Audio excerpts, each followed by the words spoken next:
Cérémonie officielle à Abidjan de remise virtuelle de 4 plateformes issues du projet d'amélioration de la gouvernance pour la délivrance des services de base aux citoyens. Les objectifs de ce projet sont entre autres de renforcer la capacité du gouvernement en matière de budgétisation, de passation des marchés axés sur les résultats ou faciliter l'accès aux services financiers. Le projet a été soutenu financièrement par la Banque mondiale à hauteur de 120 milliards de francs CFA. Le compte-rendu de cette cérémonie avec Pierre Tebeu et Richard Akeke. Ce sont au total 4 plateformes qui ont été réceptionnées ce mardi par le ministre Adama Coulibaly et remises aux ministres concernés. Ces plateformes sont les résultats issus du projet d'amélioration de la gouvernance pour la délivrance des services de base aux citoyens PAGDS et expérimentés depuis plusieurs années sur le terrain.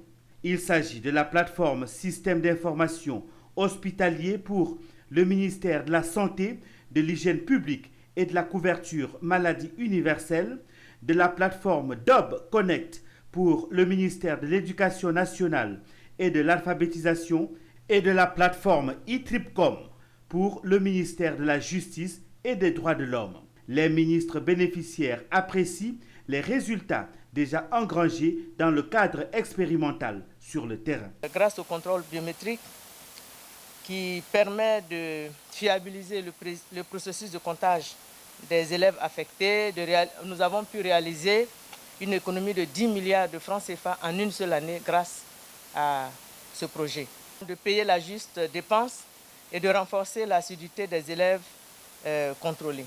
Je pense que j'ai été moi-même vraiment surpris de l'impact d'un tel projet sur notre système de santé, parce qu'il y a certains hôpitaux qui avaient des ressources propres très faibles, qui ne leur permettaient pas d'assurer le service essentiel pour lequel ces hôpitaux existent. Je crois que grâce au SIH aujourd'hui, les ressources propres sont vraiment remontées de façon très très vertigineuse. L'appui du projet d'amélioration de la gouvernance pour la délivrance des services de base aux citoyens a permis de rendre opérationnelle la plateforme.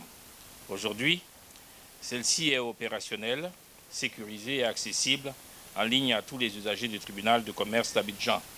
Ainsi, de 2020 à 2023, 65 628 dossiers d'immatriculation et 37 800 dossiers de modification ont été traités.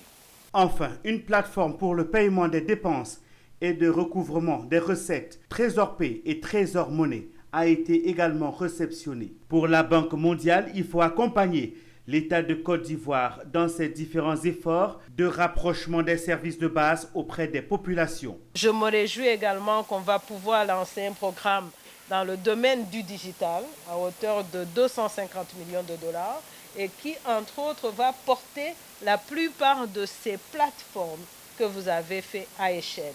Il faut pouvoir démocratiser vraiment l'accès aux services. À chacun des ministres bénéficiaires, le ministre Adama Coulibaly des Finances et du Budget a remis officiellement sa plateforme de façon virtuelle. La coordonnatrice du PAGDS a annoncé une campagne de vulgarisation des différentes plateformes numériques dans les prochains jours sur l'étendue du territoire national.